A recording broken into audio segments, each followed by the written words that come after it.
Senhores, estamos aqui em mais uma viagem para falar, mais uma vez, que vocês já devem ter visto na thumb, ou não, né? Porque talvez eu precise fazer umas thumbnails mais chamativas e não necessariamente vou falar o nome do livro, não sei ainda. Mas estamos aqui para falar de Axiomas de Zurich, né? E por que isso é tão importante, né? Por que é um dos livros que eu gosto tanto? E que vou te falar, viu? Poucos influenciadores financeiros recomendam Axiomas de Zurich, né? Ou de Zurich, não sei. Mas pouca gente recomenda ele. E é um dos que eu acho mais relevantes dessa parte de finanças por dois motivos. Primeiro, que entra mais na parte psicológica, comportamental, né? Assim como outros, assim como Pai Rico, Pai Pobre, que também é importantíssimo, O Homem Mais Rico da Babilônia e tudo mais. Mas por que eu gosto de Axiomas de Zurich? Porque, primeira coisa, o prefácio, né, e a ideia de se tratar sobre Zurique, né, que a gente gosta, nossa, vários lugares o pessoal gosta de falar, né, a gente às vezes dá treinamento em alguns lugares, o pessoal gosta de falar que o Brasil, vou fechar a janela, talvez se não atrapalhe o som. Então, a gente dá treinamento em vários lugares, o pessoal gosta de falar que o Brasil era para ser uma potência mundial, né? Porque o Brasil, pô, desde isso é uma coisa que eu repito também. Desde que o Piero Vaz de Caminha pousou a primeira embarcação aqui, desculpa, ele não pousou, ele escreveu, né?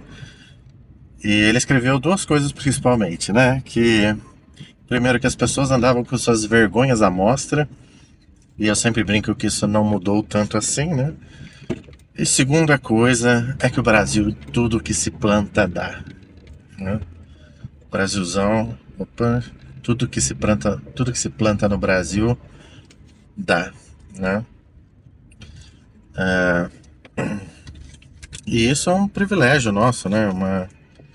Uma sorte que a gente tem de morar num país que tudo que se planta dá. Então, assim, né? E aí, só fazendo esse prefácio, né? Muitas pessoas não têm essa noção, né? De, pô, você vai para outro país, tal, que são até mais desenvolvidos que o Brasil, e você comer uma fruta importada, você procurar uma alface, por exemplo, você não tem aquele alface fresquinho, né? Do jeito que a gente é acostumado. Porque dinheiro não compra muita coisa, mas tem coisas que fica inviável, né? Como é que você transporta uma fruta, uma verdura e mantém ela fresquinha, né, no caminho todo? Não tem, pô, fruta fresca que acabou de sair do pé ali, o cara só jogou uma água e tá ali, né? Então, tem privilégio só estando aqui mesmo pra gente colher, né? Mas tirando isso, né, mineração, por exemplo, o pessoal fala que vai tudo embora, né? Quer dizer, aí o pessoal adora falar do nióbio, né? Como se a riqueza de uma nação fosse o que está escondido embaixo da terra, né? E por que eu estou falando disso agora? Porque a Suíça é o exemplo perfeito, né? A Suíça, gente, não tem nada que você consideraria que um país rico precisa ter. A Suíça, primeiro, que é muito pequena, gelada, né? Nada que se planta dá, né? Ao contrário do Brasil. Não tem saída para o mar, né? Que é outra coisa que eu nem tinha citado, a questão do litoral, que, pô, querendo ou não, favorece o comércio, né? Você tem um litoral, e principalmente o litoral igual ao do Brasil, que é recortado, né? Quer dizer, fica muito mais fácil criar portos em litorais recortados do que em litorais retos, né? Enfim, é um pouco a diferença com a tecnologia que a gente tem hoje, mas ainda assim é uma facilidade natural, né? E mesmo assim, a gente sabe, hoje em dia, o que virou a Suíça e o que virou o Brasil, né? O que diferencia essas duas nações, né? E aí esse livro vai sugerir algumas coisas que falam principalmente da mentalidade do povo suíço, né? Mas lógico, eu vou mais além, né? Eu não posso deixar de falar duas coisas principais. Primeiro, que a Suíça, por ser tão pequena, por ser tão ausente de recursos naturais, né? Ela nunca caiu no erro de achar que nós somos autossuficientes, que nós não queremos fazer comércio com o exterior.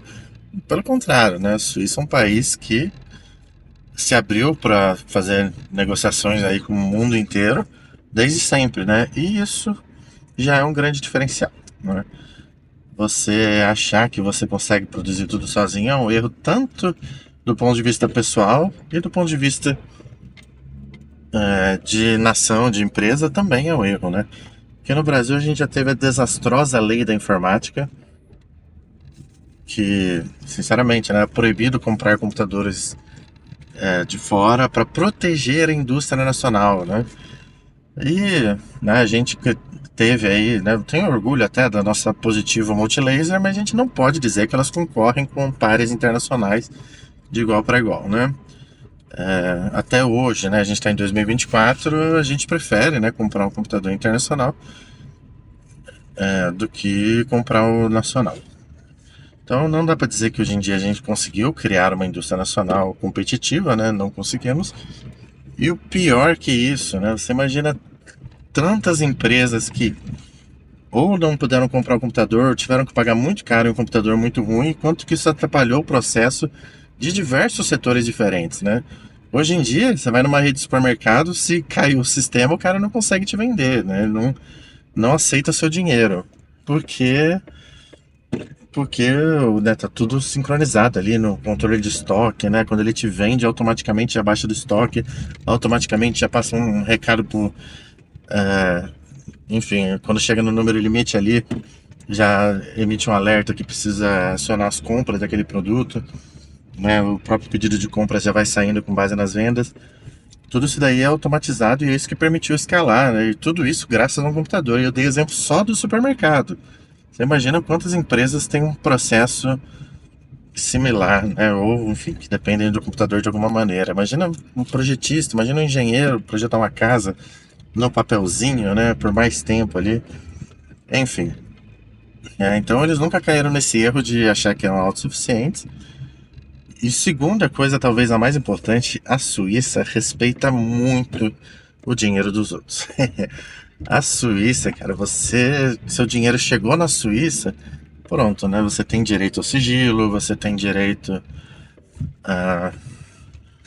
garantias, né, que aquele dinheiro não vai ser confiscado, enfim. E por conta disso, né, você agradando as pessoas que têm dinheiro, elas tendem a levar esse dinheiro para lá, por consequência, muitas vezes aproveitar para abrir negócios lá também. E assim o país acaba se desenvolvendo, né? Ao contrário do Brasil, que historicamente, né, não é nenhuma coisa recente, pelo contrário, a gente recentemente está saindo dessa trilha, né? O povo já acordou que precisa sair dessa trilha, mas existe uma resistência agora do próprio governo, né? Que vai, não vai sair de boa vontade, vai sair esperneando, né? Enfim, conjugar ali o executivo com o judiciário para fazer o diabo, né? Segundo eles, na próxima eleição. Não sei como vai ser, né? Tô gravando isso em 25, mas o fato é que o povo já entendeu a importância da liberdade econômica, da liberdade do livre comércio e tudo mais. Então isso é uma questão de tempo para a gente resolver ou não, né? Ou simplesmente venezualizar de vez, o que eu acho que não vai acontecer, tá? Eu acho que as nossas instituições são mais fortes do que isso, mais fortes do que foram a da Venezuela, por exemplo. Mas enfim, então esses daí são os dois principais motivos. É sobre isso que fala o livro? Não, o livro vai tratar mais do ponto de vista pessoal. Por que você falou tudo isso? Já foi 10 minutos. Cara, é um prefácio, né? Um prefácio eu achei relevante falar. O canal é meu, eu falo o que eu acho relevante. Enfim, esse é mais ou menos um dos prefácios do livro. Falar dos axiomas, então, de uma vez, né? Eu acho importante falar dessa questão de comércio e tudo mais, né? Falando do país como um todo. Mas esse livro vai tratar dos axiomas mesmo que fazem com que as pessoas em si, né? Os investidores em si, sejam melhores sucedidos do que a gente, por exemplo. E o primeiro, mais importante, é o axioma do risco, né? Primeira coisa, né? 10 ou 12 grandes axiomas e 16 axiomas menores, né? Como se fossem capítulos e subcapítulos, né? E o que é um axioma no final das contas? Cara, axioma é uma regra, né? Uma norma. Geralmente o axioma não é discutido, né? Não é provado, digamos assim. É uma regra, uma, uma norma, né? Que no máximo é provada empiricamente, né? Você olha para trás e vê que funcionou. Faz um backtest aí. Mas vamos lá para os axiomas de Zurich, né? Primeiro axioma do risco, né? Se você não está preocupado, é sinal de que você está que você está arriscando pouco, né? Então, assim, o que aí já é o contrário do que 90% das pessoas falam, né? Dos grandes aí gurus de investimento, eles vão te falar, não, que você tem que evitar correr muito risco, né? Se você tá preocupado, se você tá perdendo a sua noite de sono, é porque você tá muito alavancado. Não, cara, não, pelo contrário, pô, você tem que dormir preocupado. Você tem que olhar pra carteira e falar, meu Deus do céu, que loucura que tá isso aqui. Senão você tá arriscando pouco, né? O pessoal adora falar, ah, monta sua reservinha de emergência primeiro.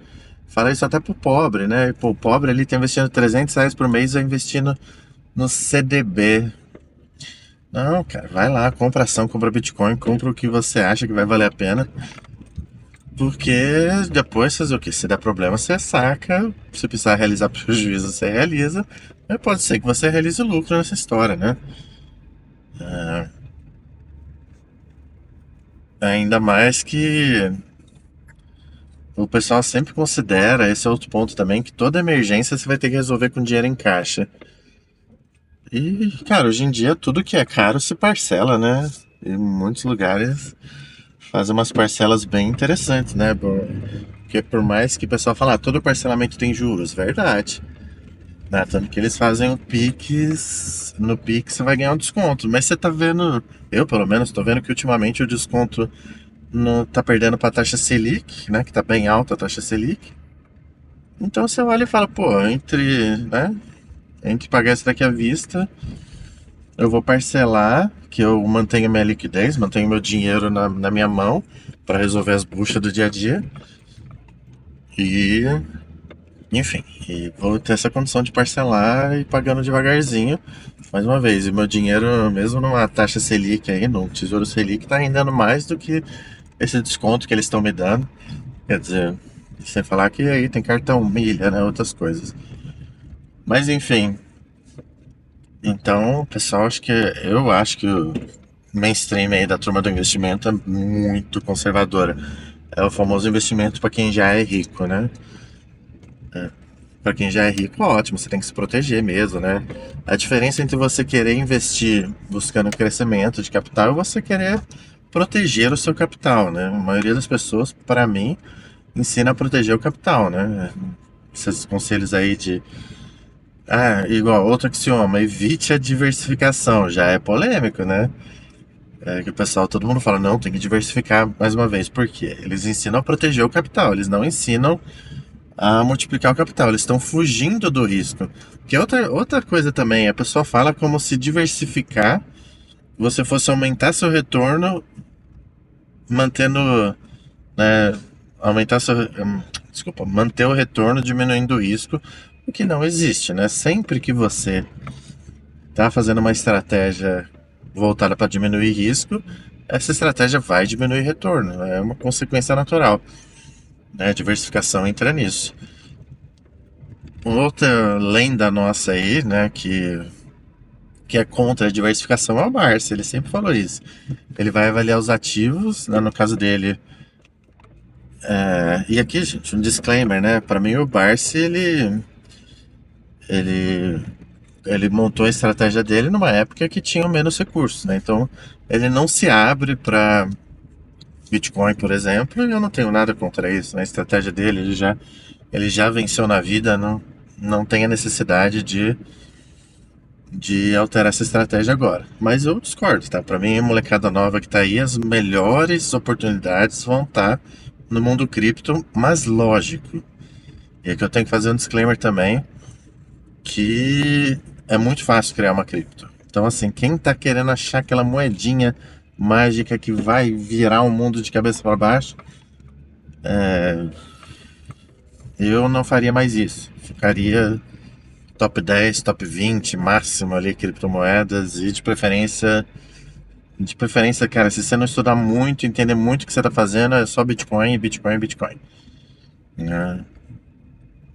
Se for mexer com outra coisa, é bom estudar muito, muito. E mesmo o Bitcoin, você tem que saber direito o que você está fazendo. Mas enfim, né? Isso eu estou falando só dos primeiros ali, axioma do risco. Aí tem esses axiomas menores aí, né? Um é para evitar a diversificação. Lembrando, gente, né? Ele conta muitas histórias também. Eu não vou entrar, não temos tempo para contar várias, né? Mas uma coisa que eu já percebi que é verdade é que mesmo quando você perde, né? E muitas vezes você vai perder correndo risco, né?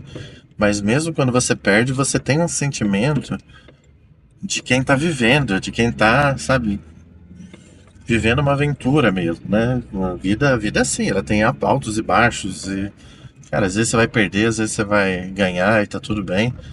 E quando você perde, você tem que aprender. E algumas vezes você vai perder fazendo tudo certo, né? Isso é a mágica aí do esporte, né? Digamos assim, das aventuras. Enfim, axioma do risco, axioma da diversificação. O que mais? Axiomas. Bom, tem o axioma das perdas, né? Que se você perdeu, você perdeu. Isso o pessoal fala certo, geralmente, né? A galera do mainstream aí dos investimentos costuma falar que dinheiro não tem carimbo, né? Que é verdade. Às vezes tem muita gente que fala, tô preso em tal ação, tô preso em tal moeda. Cara, não existe ficar preso. Você tá numa moeda, você perdeu dinheiro, cara, perdeu. Se não vale mais a pena estar com essa moeda, realiza esse prejuízo, esquece. Até porque também, por dois motivos, né? Primeiro que esse dinheiro poderia estar investido em alguma coisa que você acredita mais nesse momento, né? Então tem que vender mesmo. Segunda coisa é que, como estratégia tributária, né, principalmente no mercado de ações aí, você pode usar esses prejuízos para bater no imposto de renda, né? Mais uma vez, tem que estudar, não tem jeito. Mas tem esses dois pontos aí, né? E também isso que eu tô falando de parte tributária sempre pode estar diferente na hora que você estiver assistindo esse vídeo, né? Então tem que ver. Tô chegando aqui falar só mais alguns. Então ainda dentro do primeiro axioma, né? O pessoal mainstream mais uma vez costuma falar, só poste o que você puder perder. O livro discorda. O livro fala, o livro e eu também, né? Ele fala, cara, posta só o que vale a pena. Por que que acontece? O cara fala, o que que você pode perder? Aí você vai, de novo, 200, 300 reais. Aí você vai investir isso e aí você consegue, nossa, acertou, dobrou o capital. Cara, você continua pobre, né? Então, assim, uma das coisas que eu acho legal desse livro é sair dessa mentalidade de que, não, que eu tenho 200 reais, 300 reais aqui. Ou até, vamos falar que você chegou a 1.000, 2.000, 3.000 reais. Cara, você precisa correr risco com esse dinheiro. E lógico, riscos calculados. Não tô falando de tigrinho aqui. Mas saber o que correr alguns riscos aí é importante. Porque senão, sinceramente, você tá perdendo de 10-0 da vida e vai ficar segurando na retranca ali, achando que tá bom esse resultado, né? Bom, vou falar só de mais dois axiomas: o axioma da ganância e o axioma da esperança, né? E o resto vocês têm que ler também, né? Ou, se vocês estiverem muito interessados aí, que eu fale sobre todos os axiomas, vocês pedem aqui nos comentários que a gente vai tratando um por um, não tem problema. O que o público quer. Meu sonho é ter um público, né? Então, se o público escolher, a gente faz, né? Trabalhamos conforme a demanda. Gente, o axioma da ganância, primeiro, é que você, né, não pode ser muito ganancioso, né? Se você traçou uma meta com aquele investimento, se o investimento chegou ali onde você esperava, tá na hora de vender, né? E o pessoal, Enfim, o pessoal às vezes é o contrário, né? O pessoal vê uma coisa subindo, fala, nossa, isso aqui é um foguete, vai subir pro resto da minha vida, eu vou me aposentar com isso daqui. E não, né? Você tem que ter, principalmente quando a gente está falando aqui de investimentos de risco, você tem que ter uma estratégia inteligente de saída, né? Mesmo no mercado tradicional, né? O pessoal teve uma época que tava um encantamento com o Magazine Luiza, né? E, gente, varejo, infelizmente, todos eles vão chegar num teto e vão começar a decair, né? Mesmo os que parecem hoje que estão muito bem, uma hora a concorrência nesse setor acaba sendo muito mortal, né? Enfim, mas qualquer investimento, né, tem um teto ali e tem que saber a hora de sair, especialmente investimento de risco. Por que que a maioria das mainstream não vão falar isso daí para vocês? Porque eles já estão te recomendando investimentos com menos risco, né? É o que eu falo. O investidor mainstream, ele não vai falar para você correr risco, porque se você correr risco e perder, você vai botar a culpa nele também, né? Então, assim, sejamos adultos, né? Você tem que correr risco, pô, se você perder, é azar o seu, né? O problema é seu. E é só desse jeito que se fica rico de verdade, né? Tanto que as pessoas que ficam ricas de verdade são as que escolheram o maior risco possível. Qual que é o maior risco possível que alguém pode escolher na vida? É o de abrir uma empresa, né? Abrir uma empresa, fazer negócio. E é assim que essas pessoas acabam ficando ricas, né? O pessoal fala muito do Elon Musk, né? O pessoal, às vezes, quem tem um pensamento mais à esquerda, né? Acha um absurdo o cara ganhar tanto dinheiro assim, o cara ter tanto patrimônio assim. Deixa eu ver se eu aumento o brilho aqui. Ó, descobri um negócio aqui, hein? Acha absurdo o cara ter tanto patrimônio assim. Agora você imagina você aí na sua casa, investir os milhões, você já abriu um negócio, já deu certo, já ficou milionário, aí você pega, arrisca tudo para lançar foguete pro espaço. Aí um foguete cai, aí o segundo foguete cai, você só tem dinheiro para mais um, você vai lá e fala, não, vou apostar tudo, se eu perder eu vou ficar pobre de novo. Cara, enfim, é o risco, né? É o risco e ele teve o retorno dele. Que mais? Onde que eu tava? Eu tava no axioma da ganância, né? Então, sempre sair cedo demais, né? Você saber ali qual que é o seu objetivo com aquilo e sair cedo. Outro axioma é o axioma da esperança, né? O que o axioma da esperança fala? Né? Tem até uma brincadeira que eu faço, que é o seguinte, você tá com medo de fazer alguma coisa e dar errado? Não, pô, pode ficar tranquilo, não se preocupa não que vai dar errado sim. E tem gente que, pô, como é que eu ficaria mais tranquilo com isso, né? Mas eu fico bem mais tranquilo com isso, porque se eu fizer achando que já vai dar certo de cara, aí que eu não faço nada mesmo. Aí que, pô, primeira pancada que você fizer, você vai se intimidar com isso, né? E nos investimentos vale a mesma coisa, né? Pode botar na sua cabeça que você vai ter várias pequenas perdas no caminho, né? Que você tente minimizar isso ao máximo. Mas se você está construindo algo grande, você tem que se acostumar que você vai tomar algumas porradas no caminho, né? Enfim, eu acho que eu falei bastante. São vários axiomas aí. Já deu para você ter uma ideia de qual é a base do livro. Se você quiser ler esse livro, o link está aqui na descrição. Se você tiver alguma dúvida, quiser que eu fale mais sobre esse assunto, também pode pedir aqui nos comentários. Um abraço para vocês e boa viagem.